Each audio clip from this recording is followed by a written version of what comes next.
जय हिंद। आज 4 अगस्त 2023 को राहुल गांधी जी सुप्रीम कोर्ट में जीतकर भी हार गए और आदरणीय मोदी जी सुप्रीम कोर्ट में हार के भी जीत गए।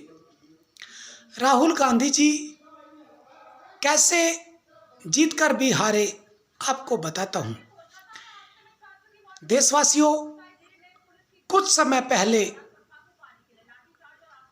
गुजरात की एक कोर्ट ने राहुल गांधी जी को मोदी सरनेम के अपमान के लिए 2 साल की सजा दी थी, जिसके कारण राहुल गांधी जी की संसद सदस्यता रद्द हो गई, आवास भी छिन गया और बहुत सारे लाभ राहुल गांधी से छिन गए।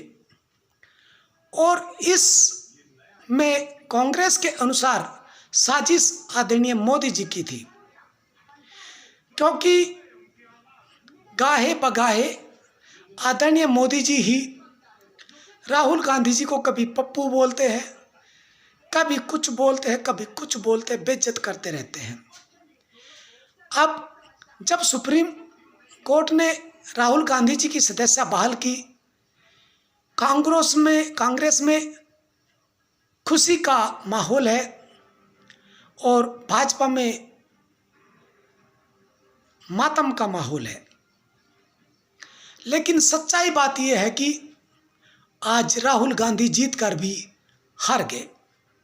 राहुल गांधी जी के पास में बहुत अच्छा मौका था कि वो आदरणीय मोदी जी को हर रास्ते पर घेर सकते थे, क्योंकि आदरणीय मोदी जी ने राहुल गांधी जी की माता का अपमान किया, राहुल गांधी जी का अपमान किया, और न जाने भाजपा के नेताओं ने, मोदी जी ने, अमित शाह जी ने कितनी बार कांग्रेस की, राहुल गांधी जी की, सोनिया गांधी जी की बहुत बेइज्जती करी। देश पूरा देख रहा था, लेकिन कर कुछ नहीं सकता था, क्योंकि सत्ता सरकार तानाशाही रवैये पे उतरी हुई है। लेकिन आज 4 अगस्त 2023 को राहुल गांधी जी की संसद सदस्यता को सुप्रीम कोर्ट में बहाल कर दिया गया। सुप्रीम कोर्ट ने कहा कि निचली अदालत को 1 साल 11 महीने की सजा दी जा सकती थी, 2 साल की अधिकतम सजा इस केस में क्यों दी गई और उनकी सदस्यता को बहाल कर दिया गया।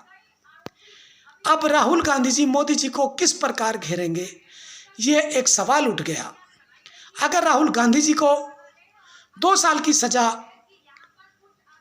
सुप्रीम कोर्ट में भी बरकरार रहती, तो राहुल गांधी जी मोदी जी को हर केस में 2-2 साल की सजा दिलवा सकते थे।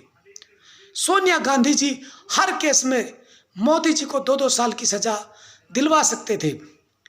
देश के अन्य लोग, जहां जहां मोदी जी ने देश की बेइज्जती करी है, उसमें देश के लोग मोदी जी को 2-2 साल की सजा दिलवा सकते थे और आदरणीय मोदी जी की प्रधानमंत्री की कुर्सी को चंद सेकंड में सुप्रीम कोर्ट के माध्यम से ही निचली अदालतों के माध्यम से ही गिरवा सकते थे।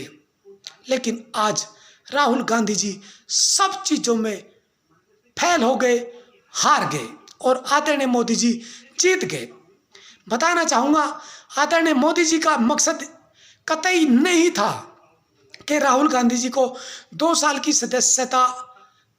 की सजा मिले और उनकी सदस्यता रद्द हो।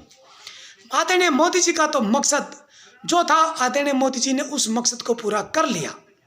आदरणीय मोदी जी चाहते थे कि राहुल गांधी जी को परेशान किया जाए और इतना परेशान किया जाए कि वो पागल की हद तक भेज दिए जाए, लेकिन पूरी तरीके से पागल ना हो। और उसमें आदरणीय मोदी जी सफल हुए। आदरणीय मोदी जी ने संसद में राहुल गांधी की बेइज्जती करी, कोर्ट में किसी मोदी को ये केस थमा करके और उनकी सदस्यता मोदी सरनेम पे रद्द करवा करके उन्हें 2 साल की सजा दिलवा करके संसद सदस्यता रद्द करके बेइज्जती करी, उनका आवास छीन के बेइज्जती करी और हाई कोर्ट तक भी ये केस को इसी प्रकार से रखवाया।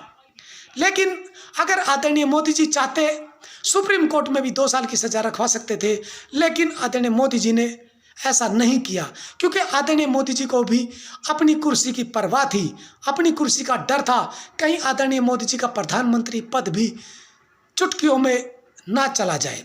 क्योंकि अगर मोदी जी की सजा 2 साल की बरकरार होती तो राहुल गांधी जी हर केस में कहते कि मुझे सजा मिली है, राहुल गांधी को सजा मिली है, तो इन्हें भी मानहानि केस में 2 साल की अधिकतम सजा मिलनी चाहिए। और अधिकतम सजा मिलते के साथ ही मोदी जी को भी सदस्यता रद्द करवानी पड़ती, संसद से बाहर होना पड़ता और बहुत बेइज्जत के साथ मोदी जी को अपना घर भी सरकारी खाली करना पड़ता।